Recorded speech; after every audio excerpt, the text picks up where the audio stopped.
Hello, everyone, and welcome to the Stories Across Time panel.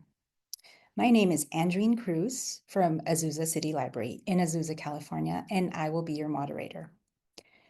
This panel features historical fiction novels. Historical fiction is an immersive genre that transports readers to the past, featuring storylines with realistic portrayals and richly detailed settings about memorable events and remarkable people. For our panel, we have 5 authors. First, we have Jo Harkin. She is based in Berkshire, England, and is the author of The Pretender. This is her second novel after Tell Me an Ending. The Pretender is going to be published by Knopf on April 22nd.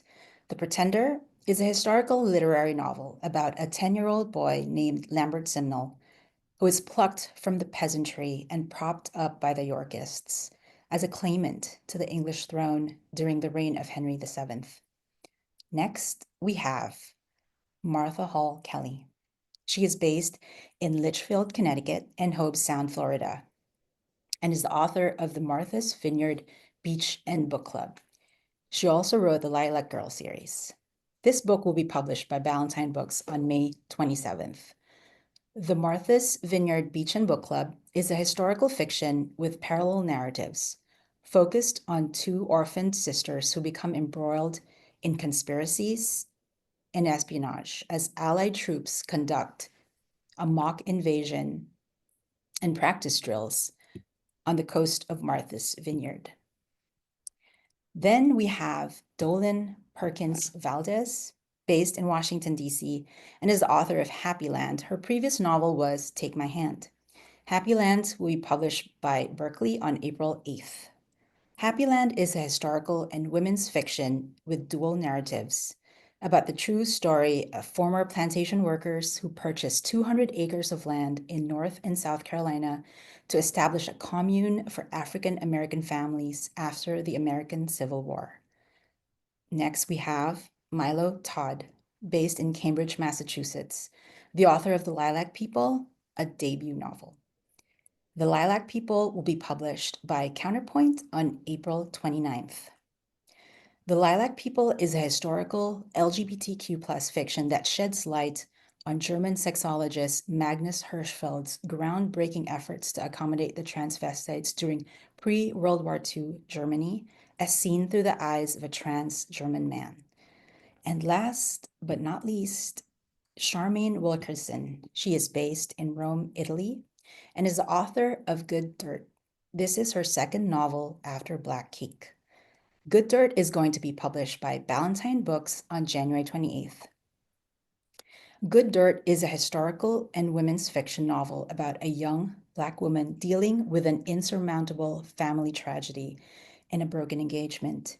This moving storyline is intertwined with a gripping family saga anchored by a remarkable family heirloom. Okay, let's get started. The first question is, what drew you all to the historical fiction genre? So let's start with Jo. Your last book was speculative fiction. What made you change gears? Well, first of all, thanks so much for having me. It's such a pleasure to be in such brilliant company. So in answer to the question, I didn't actually plan to write historical fiction. It's a lot of hard work, I knew that, and I'm a lazy person. I was planning on writing another speculative fiction novel, but while I was procrastinating on that, I was reading a book about the English kings and queens, and that's when I encountered Lambert Simnel. He was just a footnote, but he intrigued me. I Googled him, and then when I was meant to be thinking about my next book, I was actually thinking about him and how he felt about the course his life had taken, all the wild things that were happening to him. Like, that was what my imagination was drawn to. I realized at that point I was doomed. I had to write about him, and now here I am, apparently a historical fiction author. So it didn't go as planned. Wonderful. This is for Martha and Milo. World War II fiction is its own category. What is so appealing about the World War II setting? Who do you want me to go first or Milo? Go ahead, please. Go Oh, on. okay. Yes. For me, it's the hidden history of World War II, things that people don't remember now. Martha's Vineyard was on the front lines of World War II, and even people that live on Martha's Vineyard now and have lived there their whole lives don't know a lot of the things that I uncovered, like how the Nazi submarines were all around the waters around Martha's Vineyard, and how those Kriegsmarine soldiers actually came on to Martha's Vineyard. They also don't remember that the Army staged a mock invasion of Martha's Vineyard to prepare for Normandy. And my mom grew up there and told me a few stories about it, but even she didn't know some of the things that I uncovered. Yeah, it's a great answer, Martha. And just echoing what Joe said earlier. Thank you for having me here, everyone. Especially with a panel of authors like you. I am just amazed to be on a panel with you. I've read work from all of you, and buy their books, support their work. Fantastic people.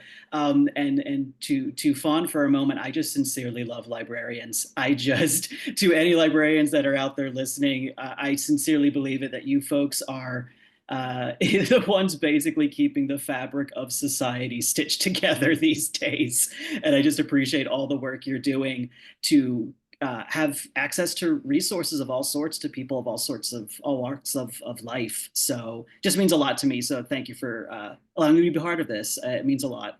But so to the question of the World War II category, my joke is I always just kind of go where the trans people are. The Lilac People is my debut. It's the first book of mine being published, but it's not the first one I've actually written. So I jump all over the place with trans history from all sorts of settings. But what I feel when it comes to the popularity of World War II fiction, to the point that it is its own category, a little bit like what Martha was saying, I think there's so many stories. It's because of the breadth of ways it has affected all sorts of identities from all sorts of places in the world. Literally, it was a world war, right? Very few people were unaffected by it. And so there are so many stories that come from it because everybody has a story. And so I just think that is probably the biggest appeal for it, as far as I'm concerned. Thank you so much. For Charmaine, tell us more about the title of your book. Hello, Andrienne, and hello, everyone. It's wonderful to be here and talk about Good Dirt, which is the title of my novel. Good dirt is a phrase that comes up a couple of times in the story. And in the historical context, it refers specifically to the quality of soil, good dirt, and not just soil for growing, but specifically soil for making pottery. In other words, quality clay. Back in the 1800s, the area between the border of South Carolina and Georgia was known for its very fine, very high quality clay. And enslaved potters were mass producing a very desired form of stoneware. So fast forward to the future now, in the present day, and the family drama that I began writing. I began writing a story about a woman from Connecticut with the rest, from a long line of people in Massachusetts. This woman from New England essentially runs away from home. She runs off to France because she's struggling with painful memories from her past. She just doesn't know what to do anymore. She needs to distance herself from everything that's happened to her, including a terrible personal tragedy when she was a little girl. There is a family heirloom that is much loved by this family and which is actually broken on the same day as that tragedy. The heirloom was a stoneware jar made in the 1800s in that area I mentioned. And it becomes a kind of a symbol, but also a thread that runs through the story that takes the reader back to the history of the jar, how it ended up north in Massachusetts, how it ended up in that family's home, but essentially it's the story of the people. Thank you so much, Charmaine. For Dolen, what captivated you about Luella Bobo and the Montgomery brothers? Thank you. Just to echo everything everyone else is saying, it's a pleasure to be here on this cold morning or afternoon in Washington, D.C. Um, so as you mentioned earlier, my book is set in a dual timeline between the late 1800s and in the contemporary moment. And in the late 1800s, we have Luella Bobo, who has come up from South Carolina and has become queen of this settlement at the top of the mountain in the Appalachian Mountains in North Carolina. In the historical record, I found out that she was married to one of the Montgomery brothers, William Montgomery. And then later in the record, I mean, he's the king, she's the queen. And then later in the record, his brother is king and she's the queen. And I thought, well, what happened here? I imagine that maybe she was in love with both of the brothers in my book. And she is married to both of them. And so I was intrigued by just that. Sometimes you find that little thing in the historical record and there's no explanation for it. And I feel like that's where we as historical fiction writers step in and just start to say, well, what if this were the case? And so, in the book, it's about this woman who's really self-actualized about love and about the ability to make these kinds of decisions even at that point in history. Thank you so much. For Martha, can you describe the difficulty or ease in doing research on family members? My goodness. I had always written about other people's families, like Caroline Faraday in Lilac Girls. And then when I decided to write about my own family, my mom's family, the Smiths, settled on Martha's Vineyard in 1891. And they were farmers and really, really poor. And they were not the richies, as my mother used to call the summer people that would come to Martha's Vineyard. But so I really wrestled with, since it was my own family, kind of the embarrassment of talking about that. I'm not proud of it, but now I'm really proud of them because after all the research, I realized what they went through. But my mom used to talk about getting her books at the dump, for example. And I just thought, do I really want to tell the world that they were, that she was getting her books at the dump? And other things like they only had potato bargain, they called it, for dinner a lot of times, which is potatoes and onions. My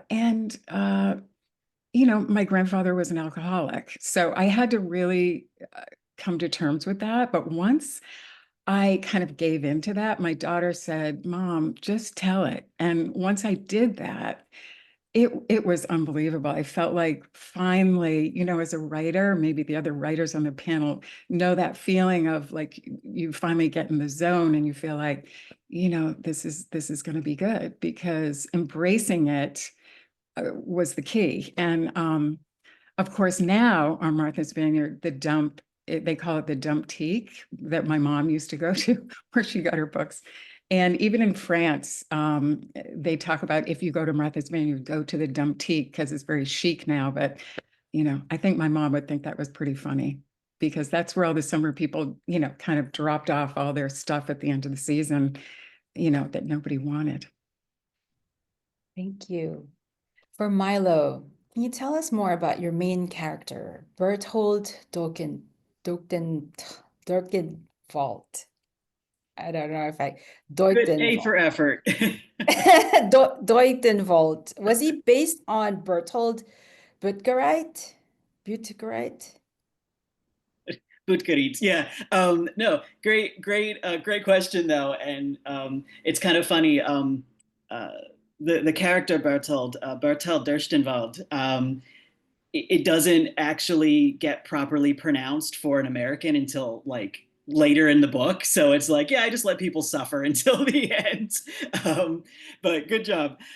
So the character of Berthold, who I lovingly call Bertie in the book, is not directly based off of anyone in particular as himself. He's most definitely accurate to the times, though. So he's wholly realistic and representative of the general community of the time. But he is named after Bertold Buttgereit, who is one of 3 documented transmasculine people known to have actually survived both the Nazis and the Allies.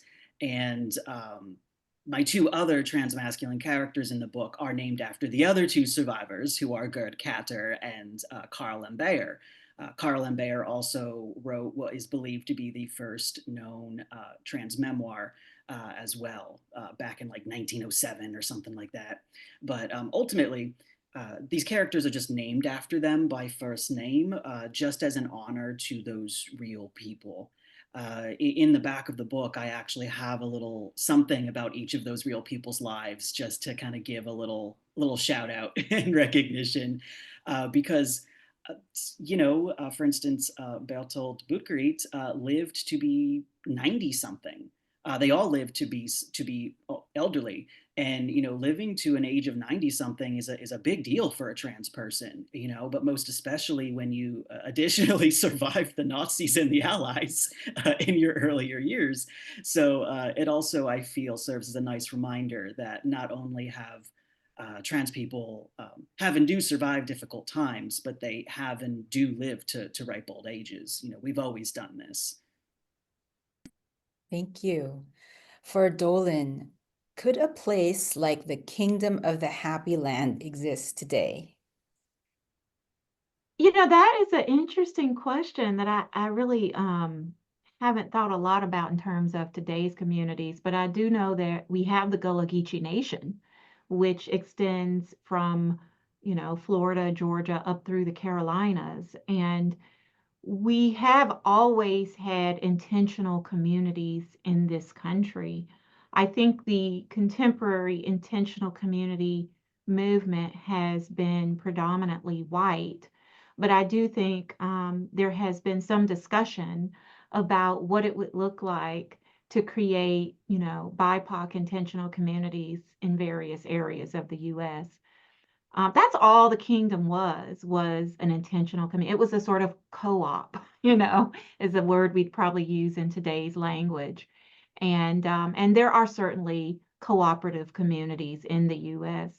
And to the question of Black cooperative communities, that is less common. But I do think when we think of the Gullah Geechee Nation, we can think of that as a nation within a nation. And the kingdom folk did think of themselves as a nation within a nation. And to my belief, in terms of what I've seen, I don't think they were voting. I think they actually exited the American political system as they knew it. But that's a really good question. Thank you for asking that. Okay, again, for Dolen and Charmaine, family history and legacy are central to your stories. History is regarded favorably in your stories, but in current events, history is regarded as a bane that needs to be erased. What are your thoughts on this? Well, I'll go first if that's all right with Dolen. I thinking of the novel Good Dirt. Yes, history is everything for this family, because wherever they are in the present day, the stories that have been told to them of their family, of that heirloom, of everything, that's how they form their identity. And it has helped them to look back at hardship and also appreciate their good fortune. There is a terrible tragedy that occurs, but everything else has gone extremely well for that family. And they continue to look back, because for them, history is a kind of mirror. So now to comment on the rest of your question, the idea that history could be seen as something negative now that needs to be erased. My philosophy of history is that it's a living thing. It is made of the stories that are told, the stories we tell ourselves, the stories we tell others. And it is amplified and it evolves each time new voices come in to tell new stories. Martha is telling a new story about something we thought we knew. Milo is telling a new story about something maybe we didn't know, but it was always there. So history is not a thing, it's a living entity, and it's also a mirror. So if we want to erase history, what do we see of ourselves? I'll leave you with that question. I love that And I'll answer. Thank you, Charmaine. I do too, and I feel like what Charmaine's asking speaks directly to my work in that dual timeline with my contemporary character who has lost her sense of history, right? And what happens when we lose it? What happens when it dies? It should be living. What happens when it dies? And she's kind of lost her ability to imagine things for herself. And so in my book, we see that the ramifications of what happens when history is no longer living within us, particularly our own personal histories. I think that's really what I think about a lot. But I'll just say to the general question, when I think about what's happening right now in the US, right, and the ways in which local school boards are trying to rewrite curricula, I don't think of it as them trying to erase history. I think of it as them trying to rewrite it, because there's no way to really when you are talking about a narrative about the U.S., there's no way to divorce it completely. So I see it as a motion to rewrite it and to exclude certain narratives and include others. And, I just always say, thank goodness for the historical fiction writers. As long as we don't get banned, we can continue to articulate those voices from the past, as everyone on this panel is doing, that if it weren't for us, wouldn't be in any history book. I mean, really. And that's what I love about fiction, that we can insert those stories. I like it. I love it. It's a brilliant answer. Thank you, Dolen. For Joe, I absolutely love the clever and hilarious dialogue in your book. How did you come up with it? I'm glad you enjoyed it. So I found I got on unexpectedly well with the mindset of the medieval era.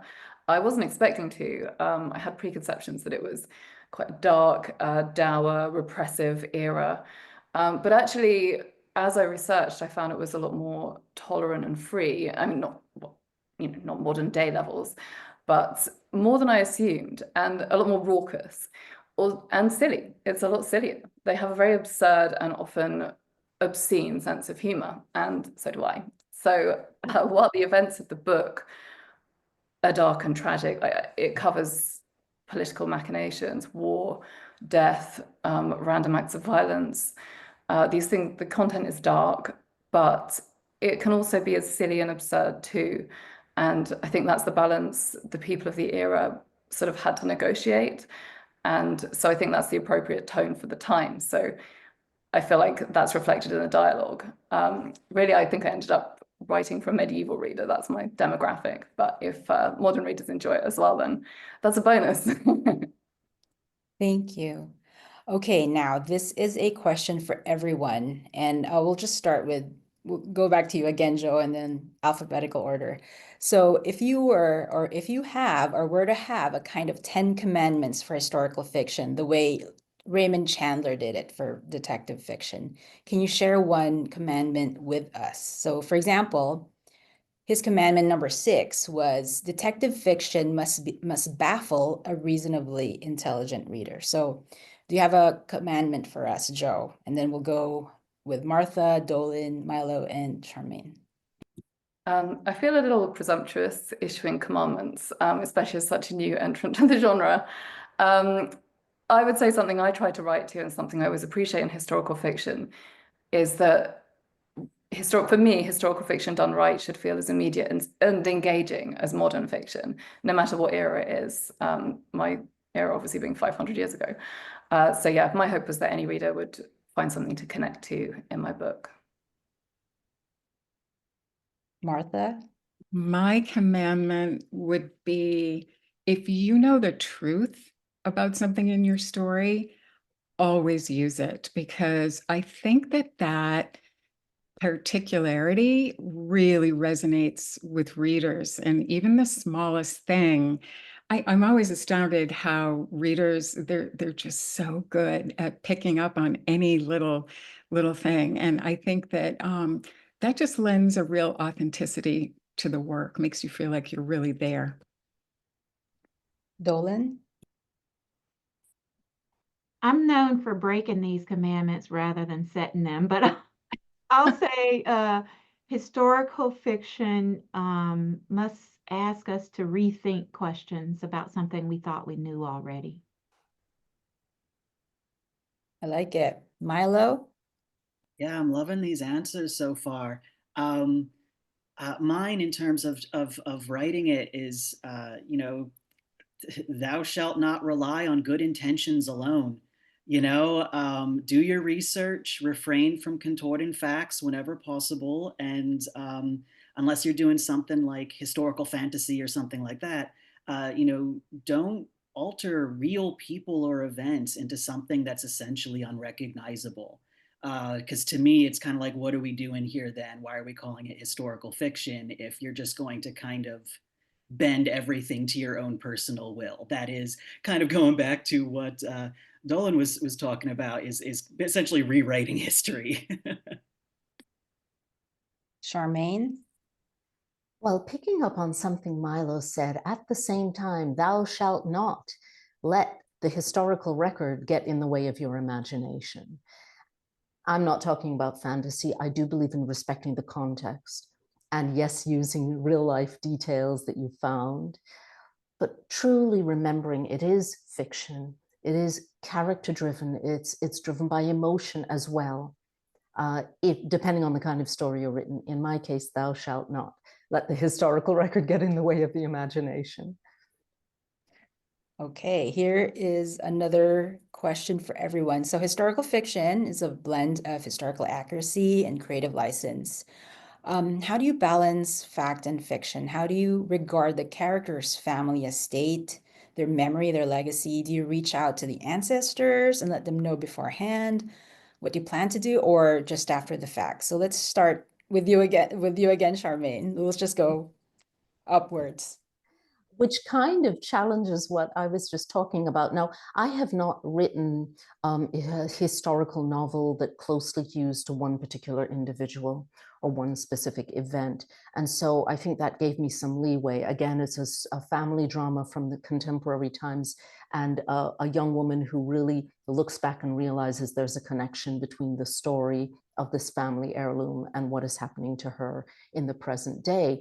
But the way in which I deal with it, sometimes when I'm not, I tend to write in a cryptic manner in terms of location and time. So in this particular novel, I did a great deal of research into pottery making by enslaved people, into Black people who were seafarers, because that's another important historical component in my story. And yet I wanted to create a feeling of what would be true for those people without saying, this is about this particular community in South Carolina. So in my case, I used labels like the pottery only, or I talk about the port city, but of course the port city exists and has its history, and I use real life details from that city. I talk about a county which really exists in Massachusetts, but I give it a different name. It was because I wanted the spirit of being able to write about imagined people, but always respecting the historical context. I didn't actually make up any contextual history, but stuck to the imagined characters. But the issue of speaking to ancestors was not something that I faced in writing Good Dirt. Thank you. How about you, Milo? How do you balance fact and fiction? Yeah, this is a great question, and honestly, I also appreciate the answers that Charmaine gave to both of these questions, because that's the beauty of writing, right? Like, everyone approaches it in a different way, and so I think that's just fabulous. Obviously, based on my commandment, I'm huge with my own writing for historical accuracy, like to whatever degree. So I always just kind of go headfirst into the research with only a general idea of what I'd like to write about. And then I just kind of keep researching until the plot kind of starts to form. I almost feel like it's cheating sometimes because I'm like, oh, history's telling me what to write, so I'm going to do that.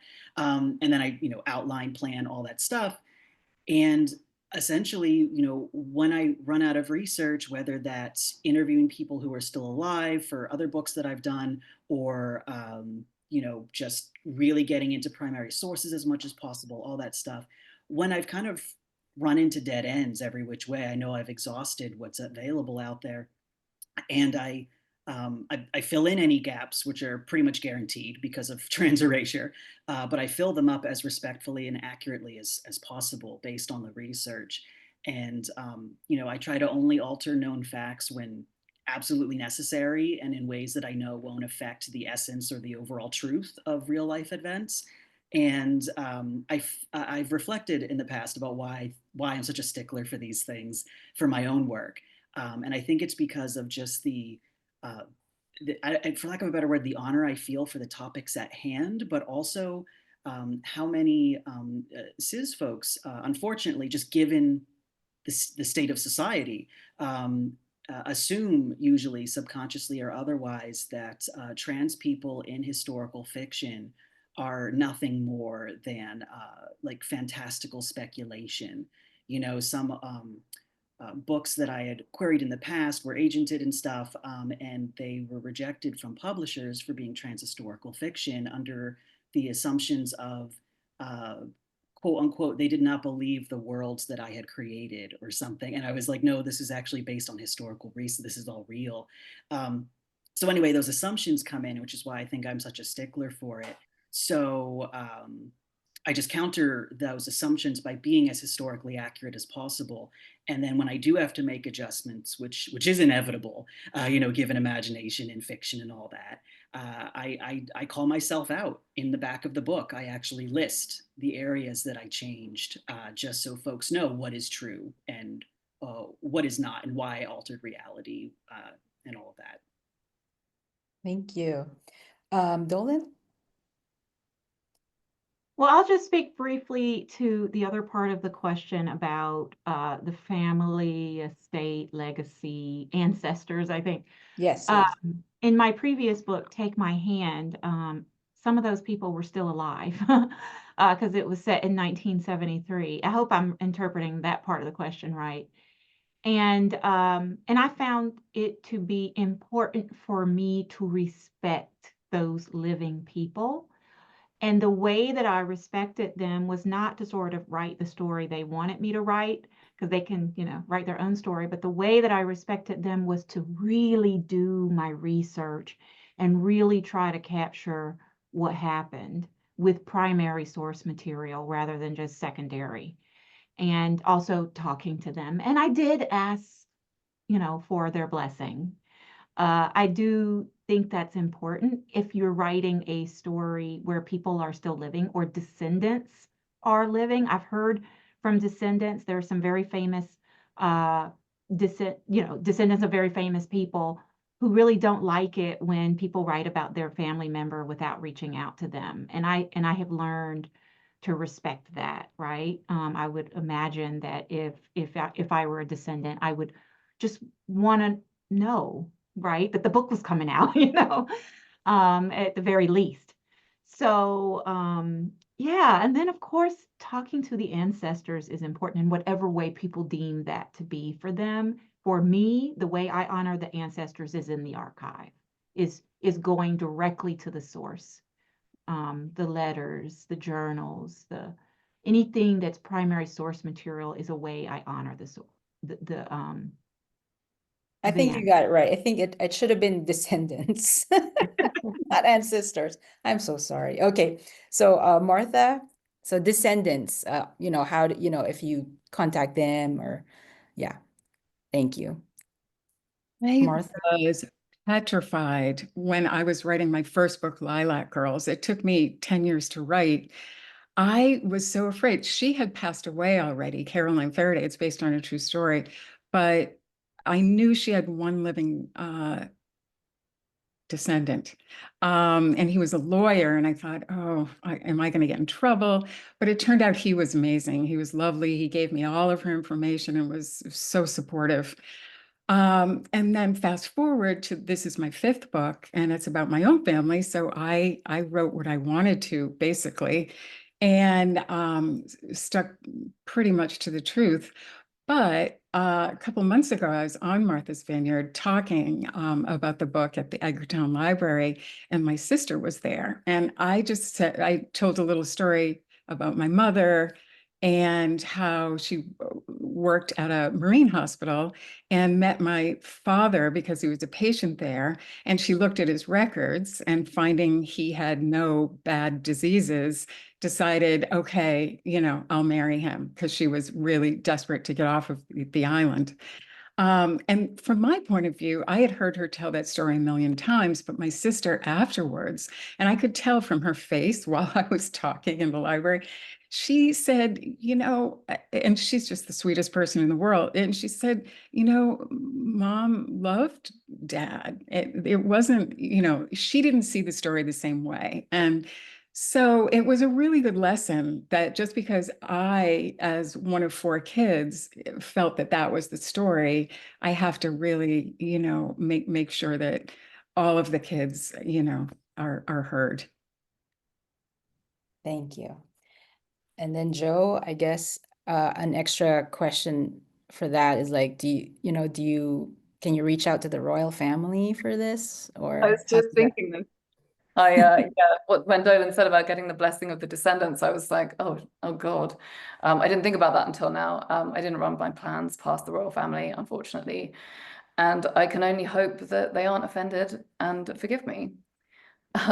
With the whole balance of fact and fiction, my approach has been that when there are reliable facts available, I'll stick to them. Obviously, the era I'm working with, a lot of the facts aren't that reliable and often conflicting. So you have to kind of, use your judgment in that. I think Milo called it historical fantasy. I didn't go that route. I think I was just more drawn to the route of presenting something that could have happened.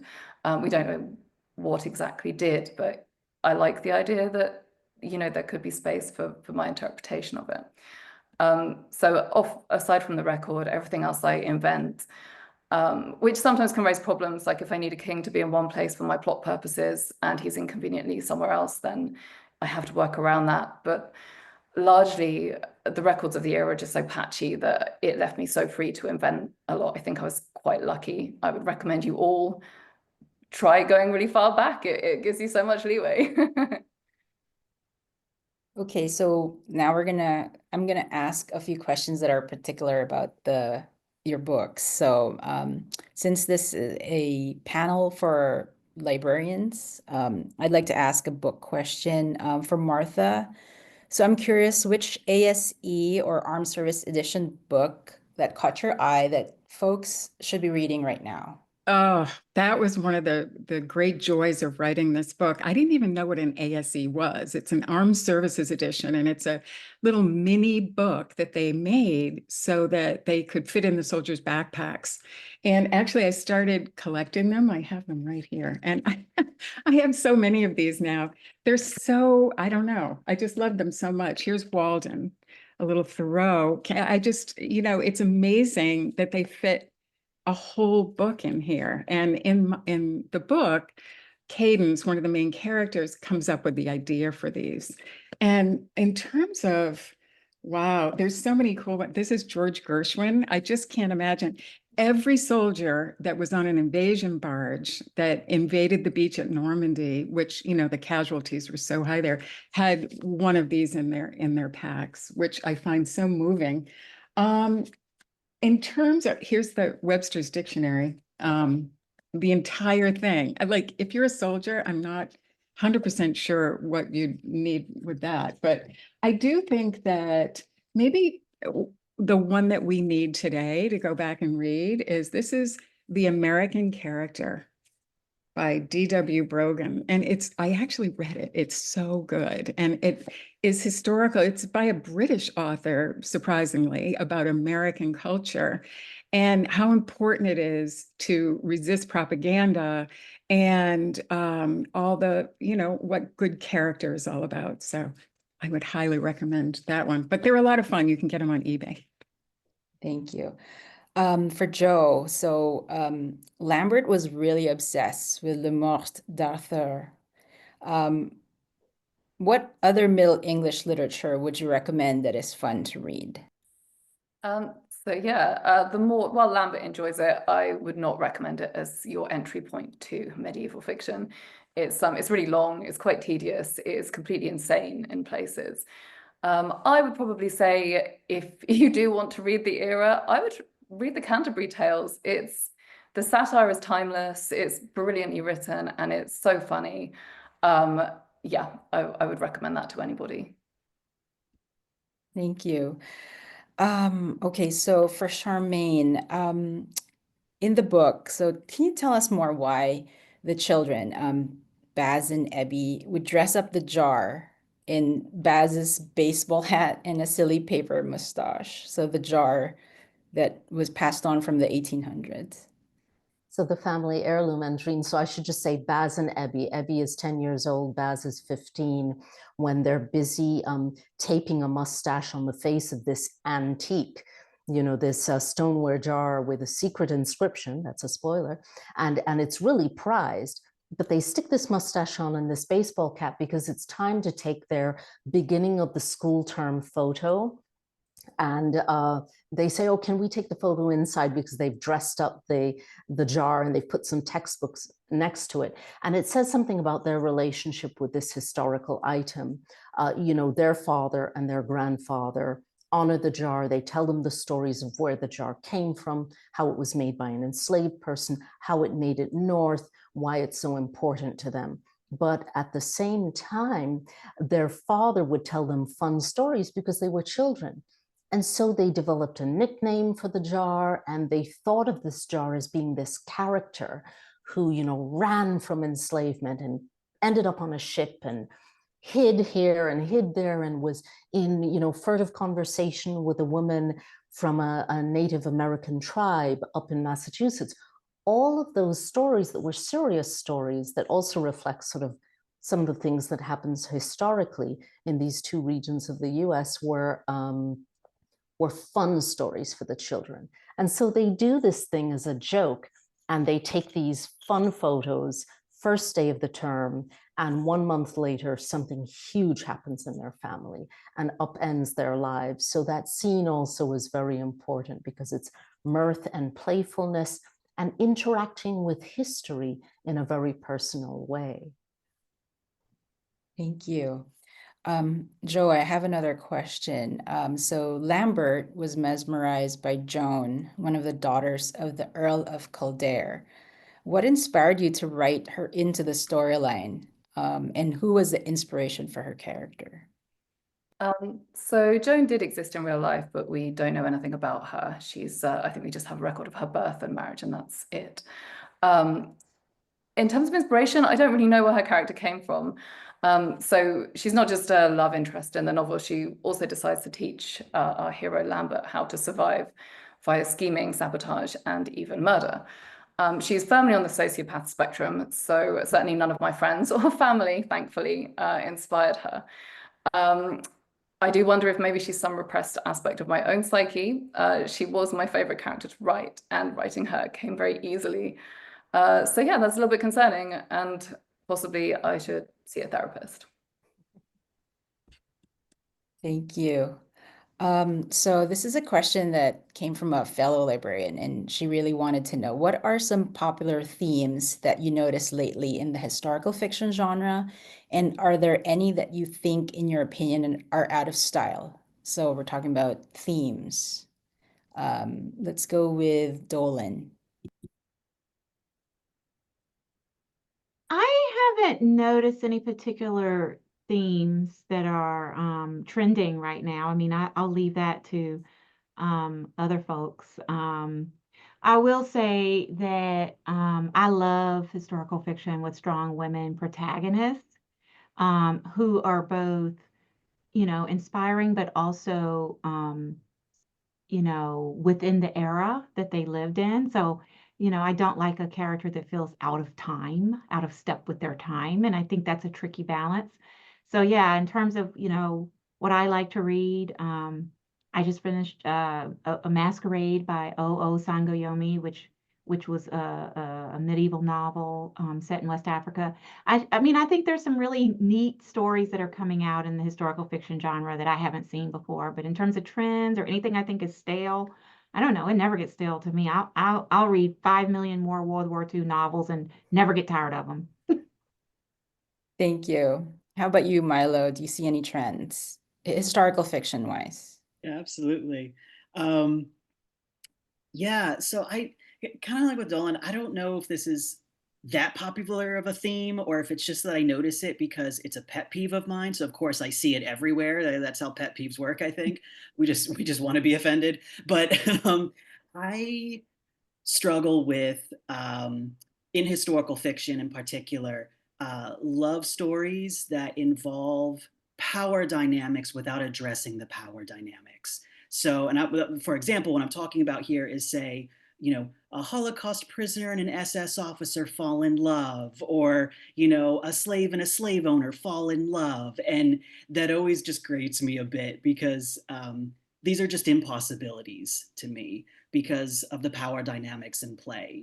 At best, you've got Stockholm syndrome, and that's not love, right? So, I don't want to call any writers out for that in the world, but because I feel sometimes writers do this because they want to take those horrible times in history and add a moral about hope or love winning or humanity not being inherently bad or whatever someone would like to do to put a positive spin on that. But the cranky grandpa in me feels that if a writer wants to have happy endings or hopeful morals, that's fantastic. But maybe it's better to avoid the most unspeakably horrific times in history to do that. I feel it's difficult to put a softened spin on those times, and we probably shouldn't because there was just a lot of suffering. But that's my happy peppy answer for that. Right. If you guys don't mind, I'll switch gears and ask the final question. So the theme of our panel is stories across time. What message do you hope to promote in your novel? Let's go with you, Martha. Oh, goodness. I think that it's that digging into the truth behind your family history really can transform your life. Joe? Weird answer. For me, there's kind of no message I really wanted to impress on a reader. The plot itself has some resolutions, but in terms of a sort of a moral or a message or something I want readers to think or feel, I'd say it's open-ended. I'd really love it if it lingered in people's minds, if they had thoughts about it after they'd finished the book. But what those thoughts are, I would love if everyone had a different take on it. That would be my goal. Thank you. Charmaine? Well, like Joe, I don't want to tell a reader what to take away from the story because each reader has a different relationship with the story. But I can talk about something that motivated me as I was writing, and that is I'm fascinated by the weight that stories carry in our lives and how they help us to form our identities. And as the protagonist in the present day sees as she looks back at history, there is no us now without them then. It's as simple as that. But more to the point, what is them then and what is history? I mentioned this before, that history is something that so often has been told only through one voice. Instead, it really should be told by a chorus of voices. And increasingly, we are seeing each generation come forward and add their voice to this chorus, this great, wonderful chorus. And that entire cacophony of voices is what helps to form us as we are today. And I can't think of myself without looking back. I can't think of going forward without looking back. And that's what the protagonist is sort of learning in the novel Good Dirt. Thank you. Milo? Yeah, I love this question, and I'll I'll keep it brief. Honestly, I just hope the Lilac people provides basically both caution and resilience for readers in relation to our current times. The book was not intended to be timely back when I started it, but here we are. And as I tell people now, the ghosts of history are watching us, and they're kissing our foreheads, right? So I hope people, after reading the Lilac people, just move forward with the realization that we're not the first and we're not alone. So go find your people, build community. Thank you. Dolen, were you able to answer the question? No, I'll just say real quick, my work Yes. doesn't have any moral imperative, but my own moral imperative as a writer is to say to everybody listening, well, I don't have to tell y'all, I'm singing to the choir, librarians, but when you talk to other people, read more widely. Read something you never would have read before. And lastly, Joe. I think I've already answered this one, but I firmly agree with everybody's. Oh, did anyone else? Okay, so I guess that's it.